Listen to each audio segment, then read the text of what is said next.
gooja cadde waa saldhig military oo ay ku sugan yihiin ciidanka ugu badan ee Somaliland. gooja cadde waa talis laga qorsheeyo istiraatiijiyadda ciidan ee Somaliland. gooja cadde saddexdii bilood ee la soo dhaafay wuxuu ahaa magaca ugu badan ee lagu qoray maabka caalamka iyo gudaha Soomaaliyana wuxuu ku yeeshay hadalhayn fara badan. gooja cadde waxaa saddexdii bilood ee la soo dhaafay la arkayay kumanaan ciidan ah oo ku sii jeeda kuwaas oo sheegaya inay ku socdaan gooja cadde ciidamo maleeshiya beeleedyo kala duwan laga aruuriyay iyo ciidanka Puntland oo ku socda magac qabiil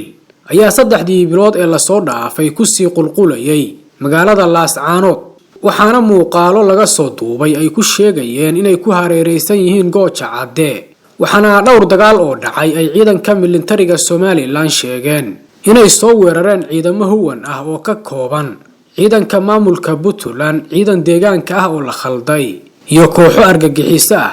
waxaana ay ciidanka militariga Somaliland sheegeen inay kooxaha soo weeraray gaarsiiyeen khasaare xooggan oo ay ku qasbeen inay weerar dambe ku qaadi waayaan gooja cadde iyo difaacyada kale ee ciidanka Somaliland waxaana cadaatay inay kooxihii tirada badnaa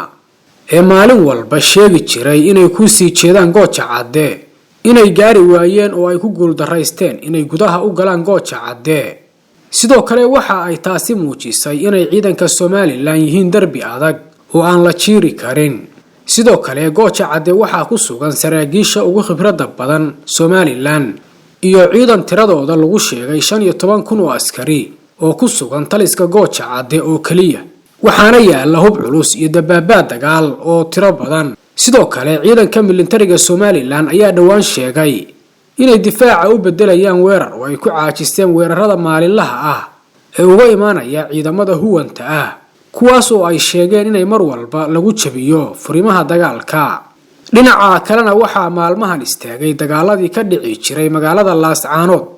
dagaaladan kama istaagin dhinaca ciidanka Somaliland oo ayagu halkaas horay u joogay ee waxa weeraradii joojiyay oo sii wadi waayay ciidamada huwanta ah ee ku sugan gudaha magaalada Laascaanood taasi oo xaqiijinaysa hadalkii ciidanka Somaliland ee ahaa inay ku jabiyeen furimaha dagaalka oo ay gaarsiiyeen heer ay qaadi waayaan wax dagaal ah sidoo kale labada dhinac ee ku dagaalamaya gacan ku haynta magaalada Laascaanood ayaa la aaminsan yahay inay ku jiraan diyaar garow dagaal oo xooggan waxaana macquul ah in ay maalmaha nagu soo aadan dhici karaan dagaalo culus oo lagu kala bixi doono dagaalka Laascaanood intaas ayaan ku soo koobaynaa warbixintan daawade haddii aad dhamaadka muuqaalkana la soo gaartay like star una share gare asxaabtaada followna dheh page-keena si aad noola socoto